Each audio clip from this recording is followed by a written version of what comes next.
ആലപ്പുഴയിലേക്ക് പോകുമ്പോൾ ആലപ്പുഴയിലും സ്ഥിതിഗതികളൊന്നും വ്യത്യസ്തമല്ല. അവിടെ ഏറ്റവും പ്രധാനമെന്ന് പറയുന്നത് BJP BDJS തമ്മിലുള്ള ആ ഒരു പോര് തന്നെയാണ്. എന്തായാലും കഴിഞ്ഞ ദിവസം ചർച്ചയൊക്കെ ഉണ്ടായിരുന്നു. പക്ഷേ ആ ചർച്ച പൂർണ്ണമായും പരാജയപ്പെടുന്ന ഒരു സാഹചര്യമായിരുന്നു ഉണ്ടായിരുന്നത്. ഷാജഹാൻ ചേരുന്നുണ്ട് ആലപ്പുഴയിൽ നിന്നും. Shajahan, good morning. നമുക്കറിയാം, ഈ മുന്നണി മര്യാദകളൊന്നും പാലിക്കാതെയാണ് NDAയും ഒപ്പം തന്നെ UDF മുന്നോട്ട് പോയിക്കൊണ്ടിരിക്കുന്നത്. കഴിഞ്ഞ ദിവസം നാമനിർദ്ദേശ പത്രിക സമർപ്പിക്കുന്ന ആ സെക്കൻഡ് വരെ ഇത്തരത്തിൽ മുന്നണി മര്യാദയൊന്നും തന്നെ പാലിച്ചിട്ടുണ്ടായിരുന്നില്ല.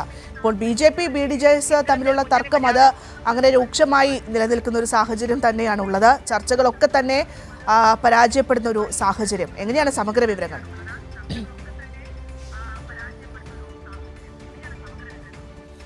തീർച്ചയായിട്ടും ഭദ്ര, ആലപ്പുഴ ജില്ലയെ സംബന്ധിച്ചിടത്തോളം NDA എന്ന് പറയുന്ന മുന്നണിക്കുള്ളിൽ വലിയ പ്രതിസന്ധികൾ നേരിടുകയാണ്. അവരുടെ പ്രധാന ഘടകകക്ഷിയായിട്ടുള്ള BDJSന് കാര്യമായിട്ടുള്ളൊരു പരിഗണന BJPയുടെ ഭാഗത്തു നിന്ന് ലഭിക്കുന്നില്ല. BJP വല്യേട്ടൻ ഭാവം കളിക്കുന്നു എന്നാണ് BDJS പറയുന്നത്. കഴിഞ്ഞ ദിവസം നമ്മളിത് സംസ്ഥാന പ്രസിഡന്റിനോട്, BJPയുടെ സംസ്ഥാന പ്രസിഡന്റിനോട് തന്നെ കാര്യം പറഞ്ഞിരുന്നു.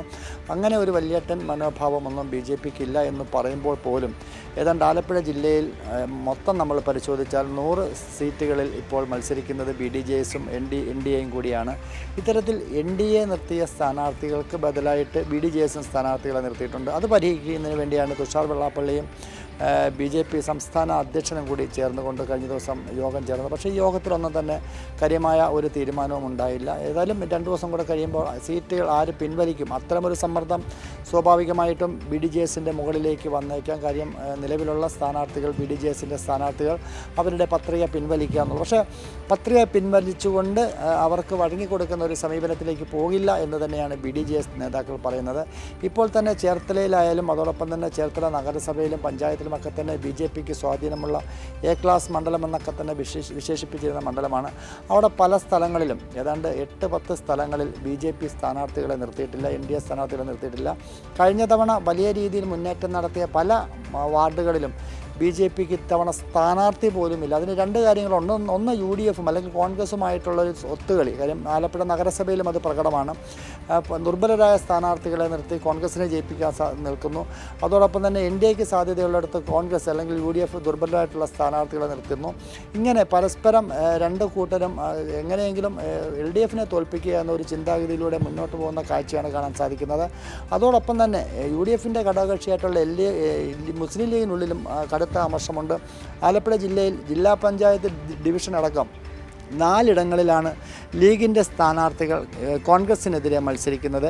ഇങ്ങനെ പൊതുവെ പരിശോധിച്ച് കഴിഞ്ഞാൽ ആലപ്പുഴ ജില്ലയിലെ ചിത്രം എന്ന് പറയുമ്പോൾ വളരെ സംഘർഷഭരിതമായി തന്നെ കോൺഗ്രസ്സുകാർക്കിടയിലൂടെ കടന്നു പോകുന്നു. അമ്പലപ്പുഴ മണ്ഡലത്തിലാണെങ്കിൽ കോൺഗ്രസിൻ്റെ യുവ നേതാവായിട്ടുള്ള ഡോക്ടർ NB പ്രവീണിനെയാണ് നേരത്തെ തീരുമാനിച്ചിരുന്നത്. അദ്ദേഹം യൂത്ത് കോൺഗ്രസിൻ്റെ സംസ്ഥാന ഭാരവാഹിയും അതോടൊപ്പം തന്നെ ജില്ലാ പ്രസിഡൻറ്റുമൊക്കെയാണ്.